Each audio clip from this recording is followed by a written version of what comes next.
الناس الكل، ان شاء الله تكونوا لاباس عليكم وانتم تتفرجوا في الفيديو تاع نهار اليوم حبوباتي كنت جبت لكم مقروض. تجربوه ان شاء الله في العيد وراح تقولوا لي رايكم. اكيد راح ينجح معاكم كيما تتبعوا الطريقه بالتفصيل وما تروحوش حتى ثانيه من الفيديو باش هكاكا ينجح لكم المقروض نتاعكم ويجيكم مبسس ويذوب في الفم كيما يحب الخاطر.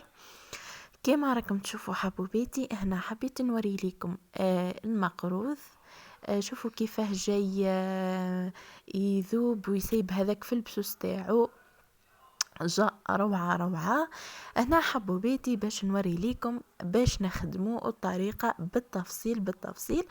انتي ما عليكي غير ديري لي هذاك اللايك وتدخلي وتفرجي الفيديو كامل، واكيد راح ينجح لك كيما تتبعي الطريقة وتقولي لي رايكم في التعليقات من تحت كيما العادة. لهنا حبوباتي كنت جبت المارغرين كنت اللي وريتها لكم، كنت حطيتها الذوب. دركا راح نوري لكم الكيل. هنا كنت جبت الغرفية تاع الشوربة هذه، شوفوا منقصة منها حوالي صباع، يعني مانيش مكومتها. يعني تبعوا بالتفصيل، لازم الكيل يكونوا 3 كيلات من نفس الكيل ومنقص منه صباع. يعني الكيلة اللي راح تكيلي بها الصحن ولا اي حاجة راح تكيلي بها لازم تكون نفس الكيلة 3 من السميد.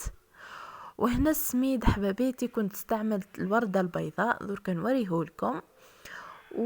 وكيما راكم تشوفوا درت 3 كيلات من الصحن هذا، يعني الكيل اللي راح تكيليو به هو نفسه يعني اللي ديروا لنفسه حتى من سمن، يعني نديرو بنفس الكيل هذاك اللي كاينه به الدقيق.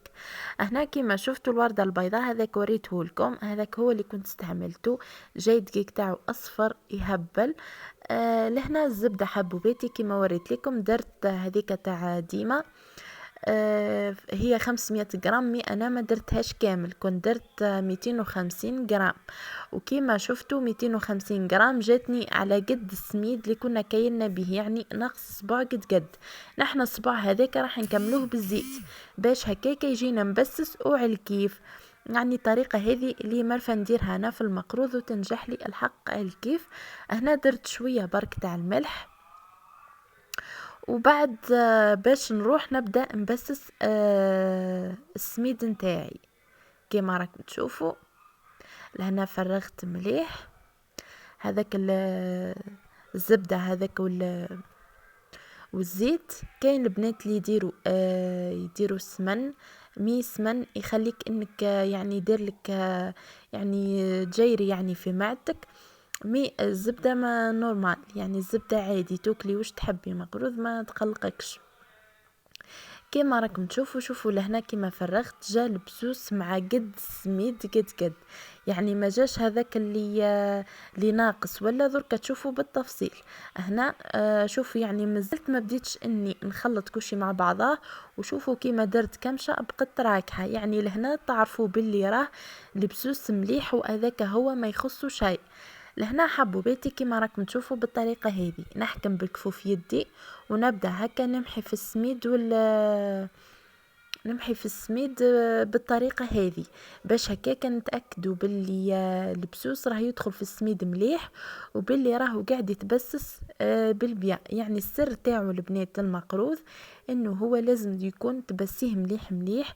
يعني هنا لازم يكون عندك وسع بال وانتي تبسي فيه، ما تكونيش هذيك اللي يعني انك قلقانه وتستني غير وقت تكملي بركه وتزربي كل شيء. لا لازم باش يجي المقروض تاعك مليح ولازم باش يجي كيما تحبيه ومبسس وكيما هذاك اللي تذوقيه عند الناس وتحيري كيفاه جاي بسوس وطري وكل شيء.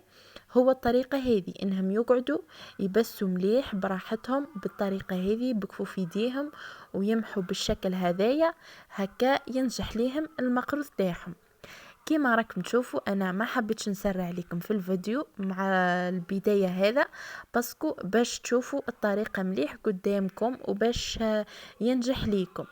يعني كانكم راكم تتفرجوا يعني في الفيديو كامل هكا باش ينجح ليكم. اما هكا تفرجوا وتقصوا كل شيء اكيد راح تفوتوا لقطة هكاكا مهمة، عباها بعد المقروض ما يجيكش مليح. لازم تفرجوا الفيديو الى نهايته باش هكاكا ينجح ليكم.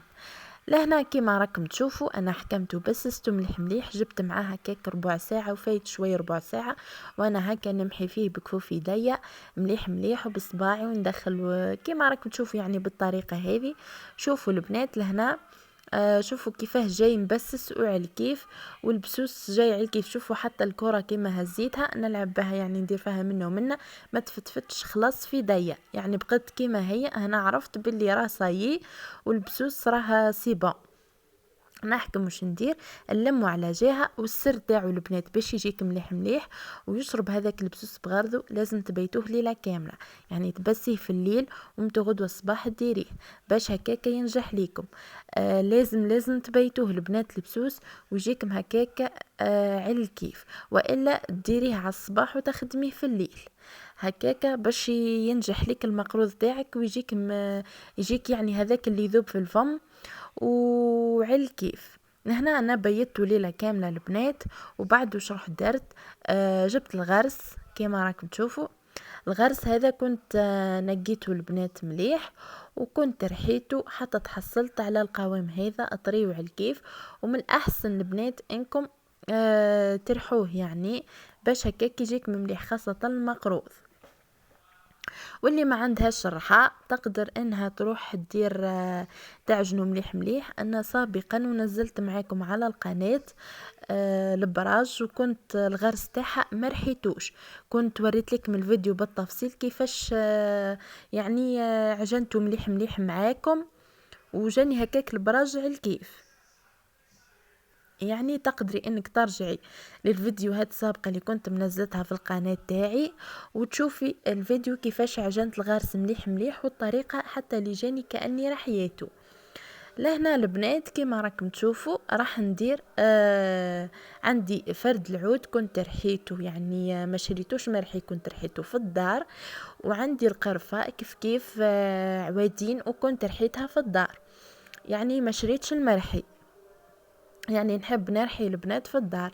ليسونسيال انا هنا جبت هكا الباسينة وكل شيء ودرت فيه هكا الغرس وهني ندلك بيديا. لهنا درت الاول فرد العود باش هكاك نخلطه مليح مليح مع الغرس هكا يدخل فيه مليح مليح بالطريقة هذه. كيما راكم تشوفوا هنا راني نعجن فيه مليح مليح بالشكل هذايا، يعني بعد ما رحيته كل شيء هو. وبعد خلاص بديت نضيف ليه في القرفة اللي كنت رحيتها، وراح نضيف ليه شوية تاع المزهر شوية هكا باش ما زيدش يلصق يعني في يدي. لهنا المزهر يعني شوية برك يعني ما نكثروش منه باش ما يعني هذاك باش يعطينا النكهة فقط. لهنا كيما راكم تشوفوا راني نعجن فيه مليح مليح بالشكل هذايا تلمو انه رحاه يعني تخرجهولك كانه معجون وكلش، فقط ديري له حوايجه يعني وخلاص. لهنا بالشكل هذايا راح نزيد شويه تاع المزهر، يعني كنت ضفت حوالي فنجال هكاك بالتقريب، فنجال تاع المزهر، وهنا صيبه ما نزيدش نلوحلو. هيا صيبه حبوباتي لهنا هكا هاني نعجن فيه كل شيء بالشكل هذايا.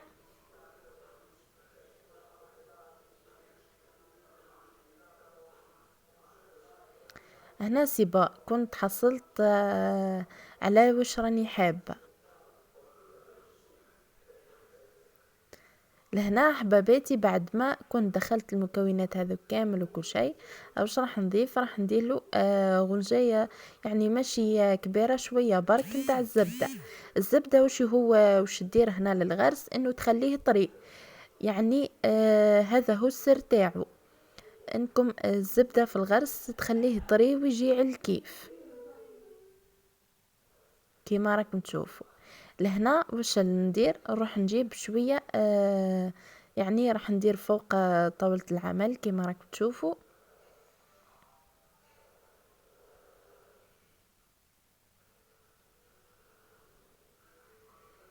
الشكل هذايا. ولهنا راح نجيب قطرة تاع زيت بالشكل هذا كما راكم تشوفوا. راني حبيت نوري ليكم باسكو الزيت رايح يبس هنا، لهذا نديرو شويه برك يعني كفكفو في يدينا حابر ما نلمو به الغرس تاعنا بالشكل هذايا، يعني ندلكوه شويه هكا نعجنوه شويه. كنت درت شويه برك تاع الزيت في يدي فكفو في يدي كيما وريت لكم باش هكا قدرت اني نلم الغرس تاعي. لهنا نرجعو في الباسينه وباش نخليه يرتاح. هنا راح نحي كونتيتي صغيره باش نبدا نخدم المقروض نتاعي. كيفاش راح ندير؟ راح نزيد ندير شويه نتاع الزيت في كفوف يديا كيما راني نوريكم، يعني قطره قطره مشو تعاوموها شويه برك. لهنا نبدا نحي بشوي ونشكلهم احرابش بالشكل هذايا، يعني حربوشات طوال كيما راكم تشوفوا مستويه بالشكل هذا.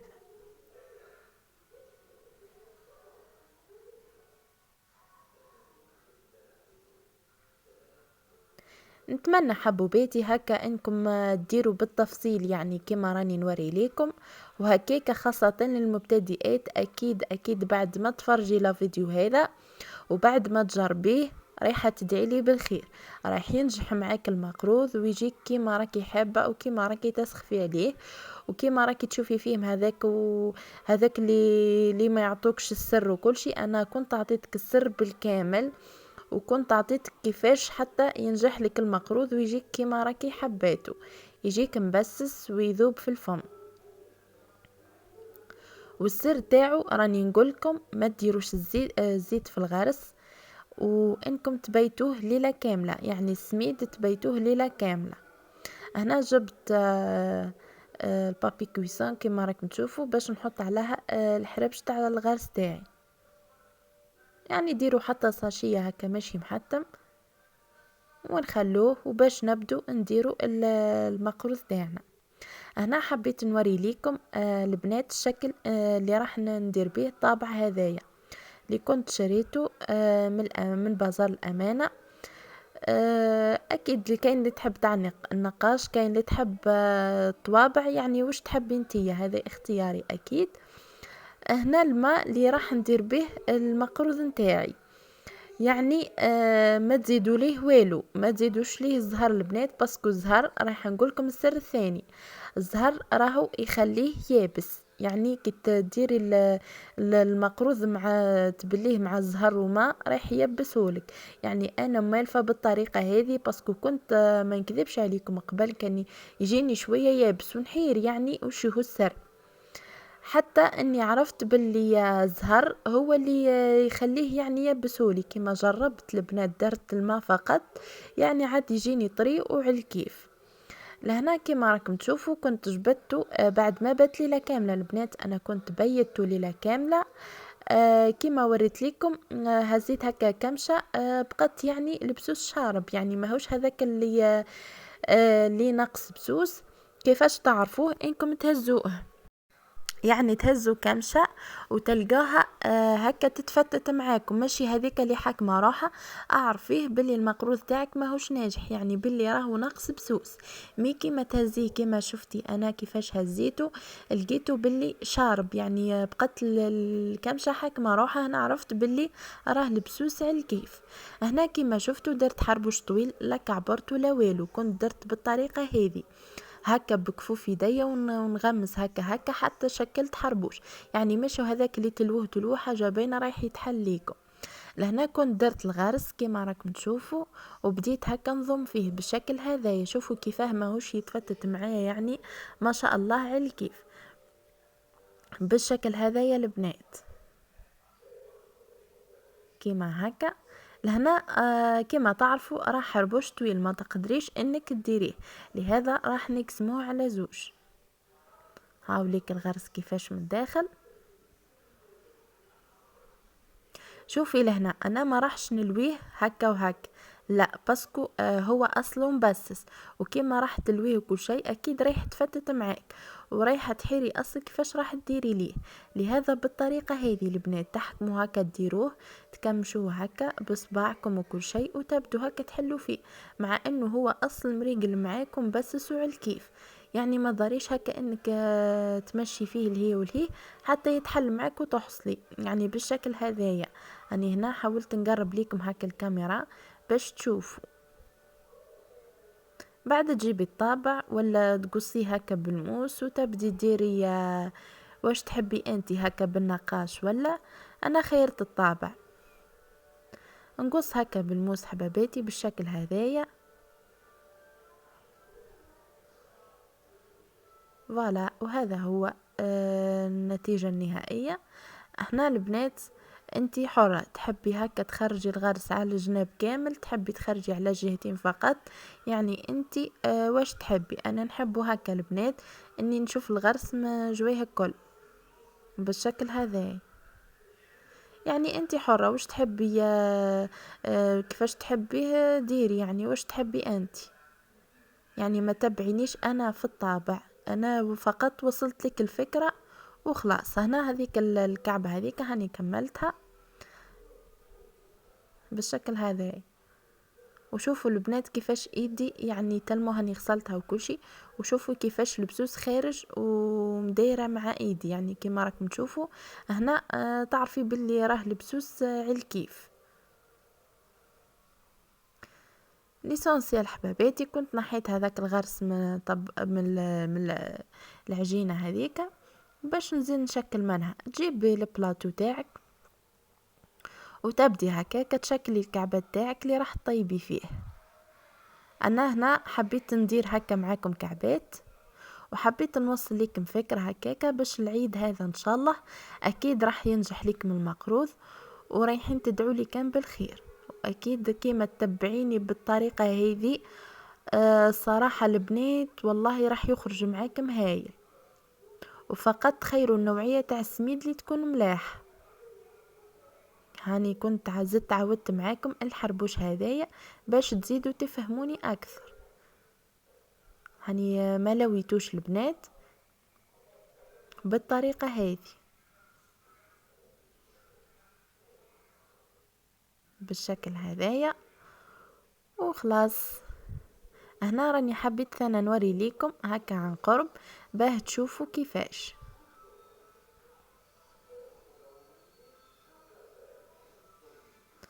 شوفوا البنات بالشكل هذا.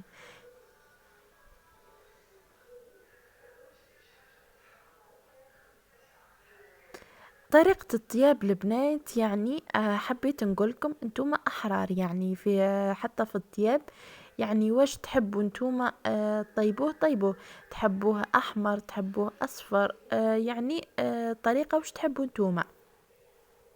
انا البنات ما نكذبش عليكم نحب نطيبه اصفر، لا هو احمر لا والو، يعني يكون اصفر هكا. انا نعرف المقروض ما يكونش احمر، يكون هكا اصفر نحبه بالشكل هذاك. وانتم اكيد كما قلت لكم احرار تحبوا طيبوه احمر طيبوه، يعني باش انتم تحبوا مالفين طيبوه. انا فقط كما قلت لكم نوصل لكم الفكرة، وانتم احرار في الشكل وفي الطياب كما راكم تشوفوا.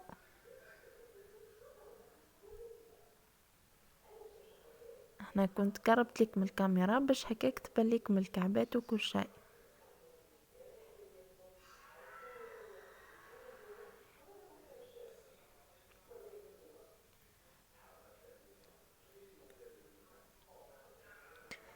اتمنى حبوباتي هكا يكون عجبكم الفيديو تاع نهار اليوم، وما تنسوش انكم ديروا لي لايك حبوباتي للفيديو، وتشاركوا الفيديو هكا لحبوباتكم، يعني اللي يحبين هكا يتعلموا كيفاش يديروه بالتفصيل وما ينجحش ليكم.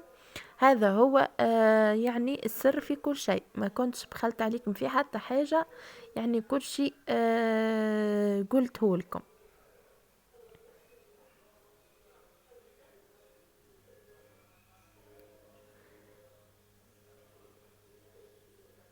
هنا حبوباتي نكمل نستف الكعبة تاعي كما راكم تشوفوا.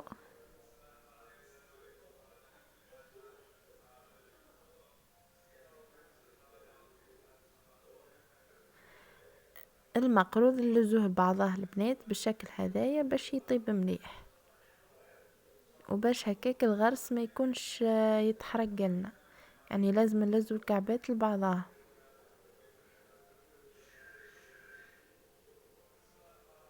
بالشكل هذايا البنات.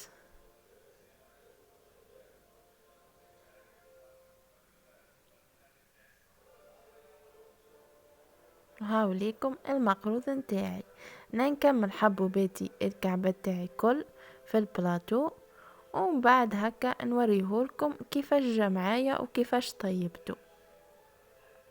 وكما قلت لكم على السر نتاعو الطياب انتوما احرار. هنا حبوباتي بعد ما سيبون يعني كنت كملت الكعبة تاعي كل، يعني كملتهم وكانوا طابوا. وشوفوا كيفاش، شوفوا كيفاش جو معايا، جو على كيف جو روعة. وما نحكي لكمش على الريحة ثانية تاع الفرد العود هذيك اللي خارجة، نحبها نموت عليها. شوفوا كيفاه جا المنظر تاعو، جا على الكيف يشهي. وشهيتكم في الجنة ان شاء الله. ونتمنى حبوباتي انكم تجربوه وتكتبوا لي في التعليقات رايكم كيفاش جا معاكم. هذا هو الشكل النهائي نتاعو. وانا البنات كما قلت لكم نحبوا اصفر، يعني ما نحبوش هذاك المحمر. وشوفوا لهنا حبيت نوري لكم كيفاه البسوس تاعو. شوفوا في صباعي كيفاش جاي هذاك المرمل كيما نقولوا حنايا. يعني نحب المقروض هكا يكون فيه هذاك الملفوق كيما نقولوا حنا الرمل هذاك، يعني المرمل هكا يقولوا بالشكل هذا، باش نعرف انا باللي راه المقروض تاعي جاء علامة وجاء يعني ناجح 100%. هنا حبوباتي راح نقسم معاكم، يعني راح تشوفوا كيفاه جاي مبسس. شوفوا البنات جاي مبسس على كيف، حتى الغرس من الداخل جاي طري ويذوب في الفم، لاني كما قلت لكم السر تاعو درت الزبدة وما تديروش الزيت. شوفوا يعني جاء على كيف. حنزيد معاكم هذه يعني الحواشي البنات هذه اللي تجي. شوفوا كيفاه، شوفوا جاي مبسس على كيف. نتمنى تجربوه وتخلوا لي رايكم في التعليقات. وهذا هي النهاية حبوباتي تاع الفيديو تاع نهار اليوم. وذركا ما بقالي غير نقولكم في امان الله، والى الملتقى ان شاء الله في وصفات اخرى. وما تنسوش انكم تدعموني حبوباتي. مع السلامة.